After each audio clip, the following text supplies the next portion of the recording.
support for religion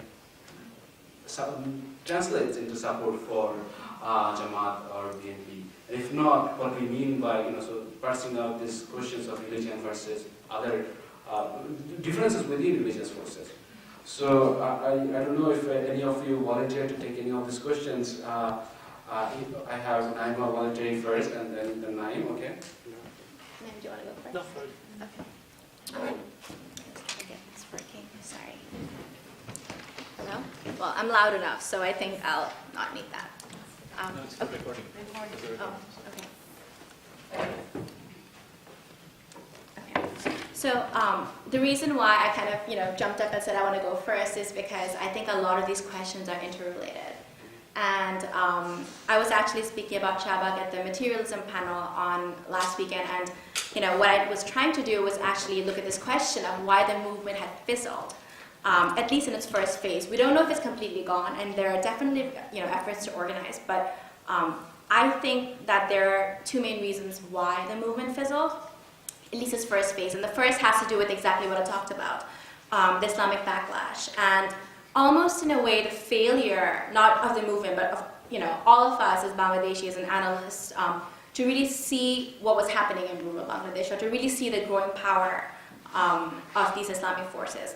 The second, I think, is the precise question, the one somebody else raised, and the fact that Shahbag did not have a platform. Yes, it was about justice. Yes, it brought everyone together and created identity. But a lot of people were looking for Shahbag to become something more. And they, where the two parties have been kind of at each other for all these years, people vote for them because they don't really have an alternative. And they wanted Shahbag to become that alternative. And Shahbag really was not, in my own words, maybe it's going too far, but I think Shahbag did not become political fast enough. But I'll let somebody else take it from there. I'm sure everyone will have something to say about that, but I'll just touch on the question about the question that started with this focus on Awami League, but without the Awami League this would not have gone so far. I'll extend that question to a larger question that a lot of people have asked from the beginning of Shahbag, which is that shouldn't we celebrate this unquestioningly and not be critical? And an even stronger version of that, especially in the Bangla blogosphere.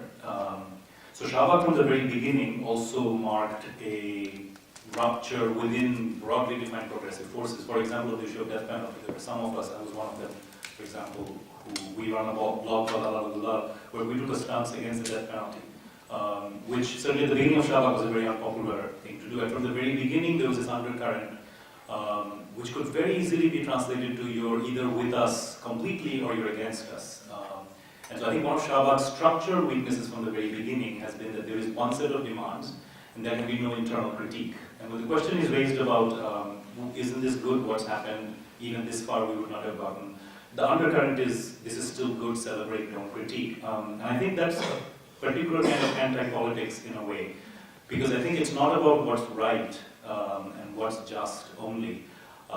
It's also about tactically getting results.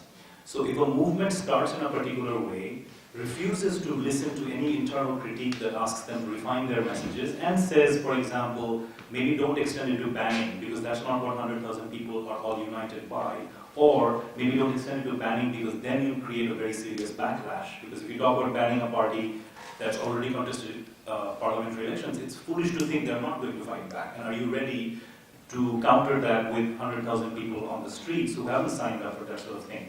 And I think it's very important, especially here perhaps, we're a little bit away from the scene of action, for us to be critical, not to put down Shahbag, but to ask how it can improve, how it can change. And I personally certainly feel that the movement's inability to stay independent of the Awami League was a major weakness. Because as soon as the Awami League was able to appropriate it, it throws down a gauntlet to their opposition party, Bangladesh Nationalist Party, as well as their alliance member Jamaat, to take it out of the zone of 1971 or war crimes and turn it into a pure political battle with the next election in front. And I think that's, I think the Islamist backlash that's been discussed is not in a vacuum. Because if, for example, Hifazat-e-Islam, which literally I translate as guarding Islam or taking care of Islam, if they were so bothered by free mixing of women, for example, or one of their demands is about, should come up before, It's not Shahbag that suddenly made presence of women visible, but by turning into a political match in some ways between the Awami League and PNP, Shahbag has now been appropriated by another kind of politics. And I think, therefore, I think that's why, especially everyone here coming broadly from a left point of view, has been talking about how to recapture the movement.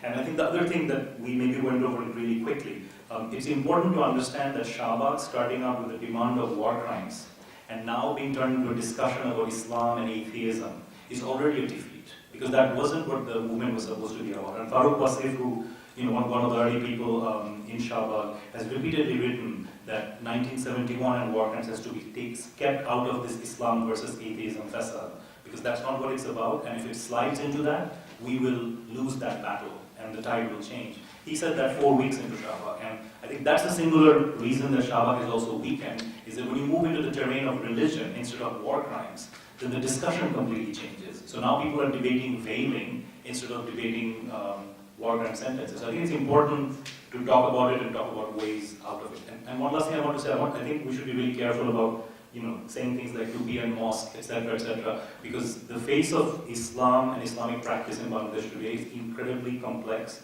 and multivalent, and they cannot be boiled down to either visual signifiers or rural versus town, or even support for one political party or another. It's constantly moving and dynamic, and we need to speak about it in those terms. Actually, I agree with Naeem here. And let me reflect on the question of successes and failures. We tend to talk about successes and failures. Was the 1971 liberation movement itself a success? And historically speaking, actually, well, movements might be neither a total success nor a total failure, actually. And to say that Shahbag movement was just a failure would be to characterize the movement extremely one-sidedly and undialectically. Yes, the movement certainly enabled us to think about the need to begin with for a new politics, whether we can open up a new politics, a politics that will range beyond this existing political culture that has not done justice to war criminals to begin with. So new issues are coming back. Unresolved issues of history are coming back. The question of class struggle itself has also been relevant to this movement to the extent that we actually focus on those who are working within the movement. Now, one of the weaknesses of the movement, if I have to identify, is this. Already Naeem has identified a major weakness. And another weakness, I think, has to do with this internal, fissures, ideological fissures, internal ideological contradictions that couldn't be resolved or managed, however you want to put it. So those internal contradictions were there. For instance, to give you a specific example, the tensions. These are the tensions we don't want to talk about sometimes, but there were tensions. The tensions between the Imran Shorkars of the movement and the Lucky Akhtars of the movement. There were tensions, and those tensions are extremely symptomatic. So those tensions were there, tensions that contributed to kind of relative weakening of the movement. And I would also point out that the movement probably needed a vision, more comprehensive, well-articulated vision, a vision that could, on the one hand, bring to the fore the specific demands that are voiced, and on the other could bring to the fore other demands that the people wanted to foreground. As Naeem rightly pointed out, there wasn't this willingness initially to listen to this internal critiques, and one of the internal critiques I would like to point out here was this, that we need to articulate a comprehensive, a broader vision, a vision that can, on the one hand, accommodate, convincingly the specific demands the movement made to begin with, and on the other can, accommodate larger issues that matter to the people of Bangladesh. And, stop here.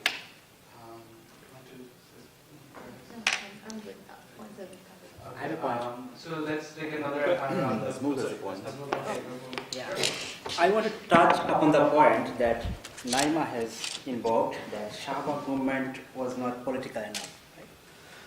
But, I think it's important to distinguish this movement from the social movements. This movement was not typical social movements where the demands are more palpable and clear, and where it can probably make a chain of, equivalential change between different demands This movement rather actually provided an order of demand, as some sort of metaphysical order, I would like to say, because this the question of work criminals justice is appeared to be a kind of a foundational question. Without kind of solving this question, the other demands cannot have any place. So one of the popular arguments that was like everybody's circulating on Facebook, so when during the high time of movement, people asked that why you were kind of campaigning for the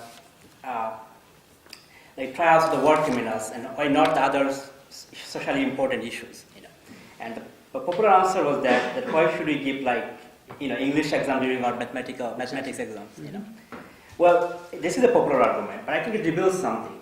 The point here, I think, it's important to realize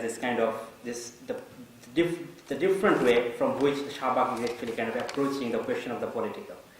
And as such, it's difficult to translate it into kind of social demands, now we're experiencing a kind of, a very, the calamity of the suburb, and it's actually kind of, Shahbag movement, we like it or not, is unable to kind of react to that disaster, other than being kind of humanitarian and all that.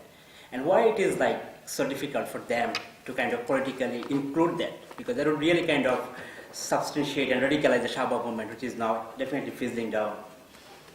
Well, I think the impossibility lies in the fact that the political imagination that Shahbag has it absolutely has to do with the question of the question of the political community and the question of the national. And as such, it's difficult to translate the social issues into that political spectrum. So, well, I think there's a constitutive limit of the Shahbag movement that we cannot actually readily overcome. Just a quick, I absolutely agree with you on that. When I said it didn't become political fast enough, I was talking about organization, about leadership, about vision, which you talked about, and really, coming together as a whole. And I think one really important point that we failed to acknowledge was that in its initial days, Shahbag brought together everyone. Activists from both political parties. And, my friends who were there, one of my cousins, said very, to me in a very polite way, everyone came together there. I was with BNP people, I was with Amini people, I was with Chapter Union people, and he was so excited. And this lasted for literally a few days before, it spilled over, right? So I was really talking about the goals of the movement and things like that. But also it's, while I agree that, with both of you that it's important for movements to look inward, I also think Shahbag should be commended for the sheer simplicity of its demands. And I look at all the big movements, or, with the exception of the Liberation War, but generally some of the bigger movements in Bengal that have happened over the last 100 years, they've all had one demand. 1952 was about one thing, it was about language.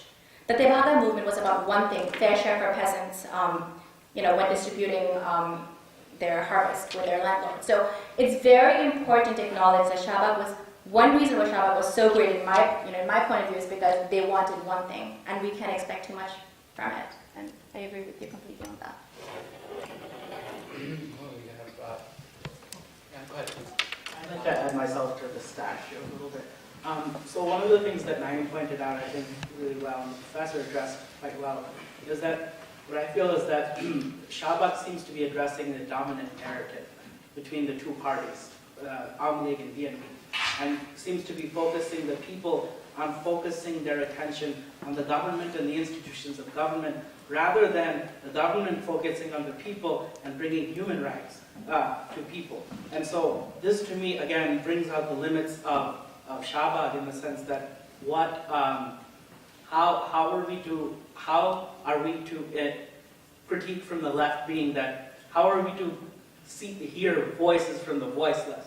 I mean, on some level, I don't see this as that, in the sense that they're focusing on the dominant narrative that has already been discussed within elite circles in the media and the government, et cetera, but conversations about labor reform, the criminal elements that are pervaded throughout that, and how that complicates the actual political structure. And, these discussions are weren't present, weren't addressed, or if they were, could you speak more to that?